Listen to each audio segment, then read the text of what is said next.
दोस्तों, स्वागत है आप सभी का एक बार फिर से आपके अपने YouTube channel VM take info में।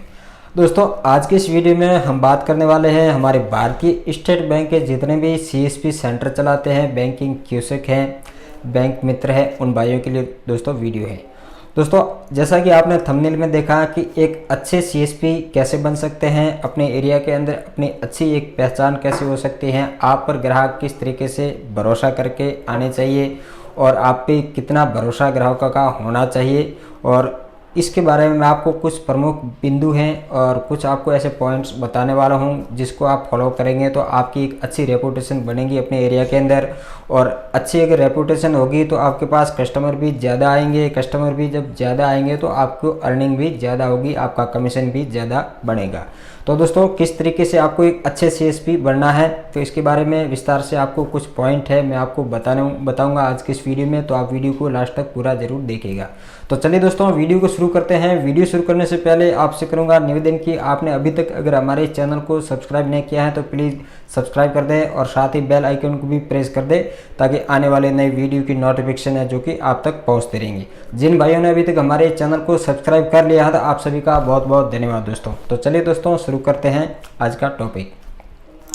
तो दोस्तों, जैसा कि आप एक अच्छे सीएसपी कैसे बन सकते हैं इस बारे में बात करें तो सबसे पहला पॉइंट है जो कि आपका जो सीएसपी सेंटर है उसका सेटअप कैसा होना चाहिए। जैसा कि मैंने पिछले वीडियो में बताया मेरा सीएसपी सेंटर है, तो हालांकि ऐसा आप नहीं बनाओ तो कुछ हद तक आपको अच्छा एक सीएसपी सेंटर बनाना होगा।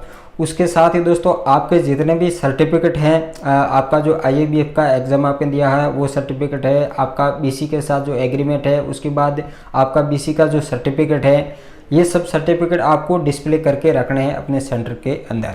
उसके बाद जो बैंक की ओर से जो बैनर है जिसके अंदर ग्राहकों के लिए दिशा निर्देश लिखे हुए होते हैं, उसके बाद जो भी जितने भी सोशल स्कीमें हैं उसकी भी जानकारी उसके ऊपर होती है, तो वो सारे बैनर है जो कि आपको वहाँ पर लगाए हुए होने चाहिए अपने सेंटर के अंदर। इससे दोस्तों क्या है, आपका प्रभाव अच्छा दिखता है और आपके सेंटर का भी अच्छा एक रेपुटेशन बनता है। इस तरीके के बैनर वगैरह आप डिज़ाइन करके रखेंगे तो दोस्तों बढ़ते हैं अगले पॉइंट के लिए। ये अपना सीएसपी का पॉइंट हो गया। उसके बाद अगला पॉइंट है कि ग्राहकों के प्रति आपके अंदर एक सेवा भाव होना चाहिए। दोस्तों, ऐसा नहीं कि हर ग्राहक आया उस पर हम कुछ न कुछ उससे अपने को कमाई करनी है, ये चीज़ नहीं है। ग्राहक के अंदर आपको ग्राहक के लिए आपके अंदर एक सेवा भाव होना चाहिए। तो दोस्तों, सेवा भाव के लिए आपको क्या क्या करना होता है, तो उसके अंदर दोस्तों कुछ काम ऐसे होते हैं जो कि आपको निस्वार्थ ग्राहक की सेवा करके करने होते हैं। जैसे कि किसी का अकाउंट बंद है, उस खाते से पैसे विड्रॉल नहीं हो रहे हैं या फिर पैसे डिपॉजिट नहीं होते हैं, ऐसे कई कस्टमर होते हैं, उनके इस तरीके के अकाउंट भी होते हैं और आपके पास वो जब पैसे विड्रॉल करवाने के आएंगे तो वहाँ पर बैंक की ओर से या तो होल्ड होता है या फिर उसकी KYC अपडेट नहीं होती है, तो इस वजह से उन खातों से पैसे लेन देन नहीं होती। तो अब ऐसे ग्राहक को आप डायरेक्टली ऐसे मना नहीं कर दें कि आपके खाते से पैसे नहीं निकल रहे हैं, आप जाइए ब्रांच में, ऐसे आपको नहीं भेजना है। उनको कहना है कि आपके खाते के अंदर कुछ प्रॉब्लम है या आपकी KYC अपडेट नहीं है या फिर आपके खाते के अंदर हॉल्ट लगा हुआ है, तो आपके पास हो सके उसकी आप अर्जी लिख के, वहाँ एप्लीकेशन भी आप लिख के उनको दे दें कि ये एप्लीकेशन है, आप ब्रांच में जाके जमा करवाइए। आपकी अगर ब्रांच नज़दीक में है तो आप हो सकता है आप जब ब्रांच में जाने वाले होते हैं, आपका जो टाइमिंग है ब्रांच जाने का, तो उस समय उस ग्राहक को आप बता दें कि इतने बजे मैं ब्रांच में जाने वाला हूँ, आप ब्रांच में आ जाइए, मैं आपका काम करवा दूंगा। वहाँ पर आपकी ब्रांच अगर दूर है तो आप जब भी ब्रांच जाने का आपका प्लानिंग हो 1-2 दिन के बाद या फिर जब भी आप ब्रांच जाने वाले हैं तो वो आप टाइमिंग आप ग्राहक को बता दें कि उस तारीख को उस समय मैं ब्रांच जाने वाला हूँ, उस टाइम आप ब्रांच में आ जाइए, मैं आपकी मदद करूँगा। तो दोस्तों, ऐसे ग्राहक को आप डायरेक्टली ब्रांच में भेजेंगे तो वहाँ पर ब्रांच में ज़्यादा ग्राहक होते हैं और कई तरह की एप्लीकेशन वगैरह आती रहती है और ग्राहक को प्रॉपर्ली पता भी नहीं होता कि उसके खाते के अंदर क्या प्रॉब्लम है। वो ऐसे ही जाते हैं ब्रांच में, जाके टाइम पास करके वापस आ जाते हैं, उनका काम नहीं होता है। लेकिन अब जब आप अपने समय अनुसार उनको ब्रांच में भेजेंगे तो वहाँ जाके आप उनकी ब्रांच मैनेजर साहब से वगैरह बात करके उनका जो आवेदन है वो ब्रांच में देके उनकी जो प्रॉब्लम है अगर आप सॉल्व करवा देंगे तो उस ग्राहक का अगर एक बार काम हो गया, आप साथ में जाके करवा दिया, निस्वार्थ आपने काम किया, तो वो ग्राहक आपके सेंटर पर 10 ग्राहक और भेजेंगे। दोस्तों, मेरा CSP सेंटर लिए मुझे 2 वर्ष हो गए हैं, अभी 25 दिसंबर को 2 साल पूरे हुए मेरे सेंटर को।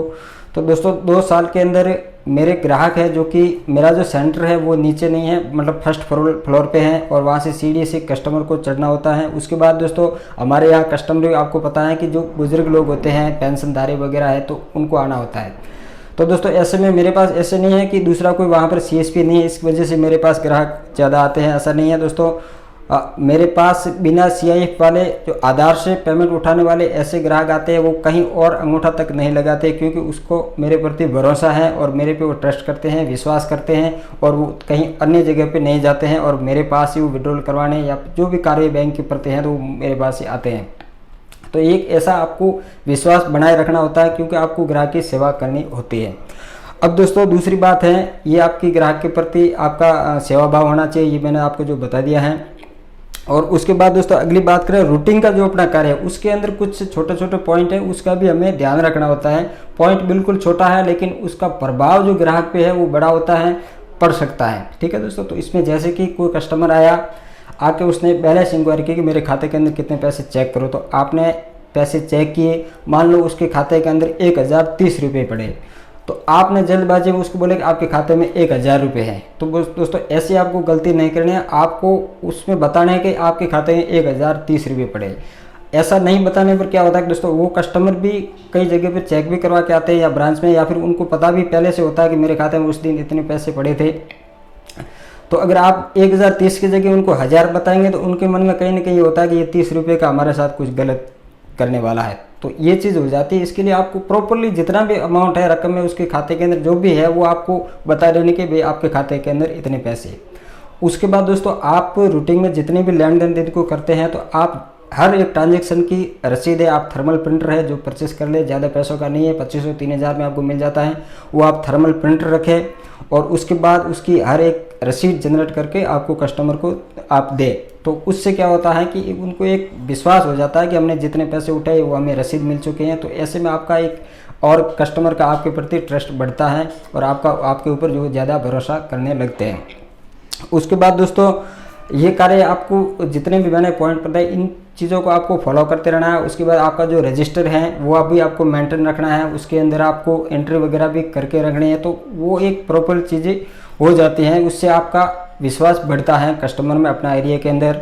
दोस्तों मेरे पास कई कस्टमर ऐसे आते हैं जो किसी न किसी का रेफरेंस देते हैं और नाम लेते हैं कि मुझे भी फलाना ने मुझे भेजा है आपके पास ये काम के लिए, उन्होंने कहा वहाँ जाइए आपका काम हो जाएगा। तो दोस्तों तब आप मुझे भी अच्छा लगता है कि कोई कस्टमर किसी के रेफरेंस से अपने पास आ रहा है, कोई कस्टमर उनको भी रेफरेंस दे रहा है कि आप वहाँ जाइए आपका काम अच्छा हो जाएगा। तो मुझे भी कहीं ना कहीं अपने अंदर गर्व महसूस होता है कि लोग हम पे भरोसा कर रहे हैं, हमारे ऊपर विश्वास रखते हैं। तो यही हमारी पूंजी है कि ग्राहकों का विश्वास ही हमारी पहचान होनी चाहिए। दोस्तों तो मेरा सेंटर यही है कि लोगों का भरोसा है, उनका जो हमारे प्रति जो विश्वास है यही हमारी पहचान है, यही हमारे लिए काफ़ी है। तो दोस्तों उम्मीद करता हूँ आपको ये जानकारी है जो कि अच्छी लगी होगी। जानकारी अच्छी लगे है तो आप वीडियो को एक लाइक जरूर कर दीजिएगा और अपना कोई सवाल है तो मुझे कमेंट करके ज़रूर बताइएगा। तो चलिए दोस्तों मिलते हैं कोई अगली नई वीडियो के साथ, नई टॉपिक के साथ, तब तक के लिए जय हिंद जय भारत।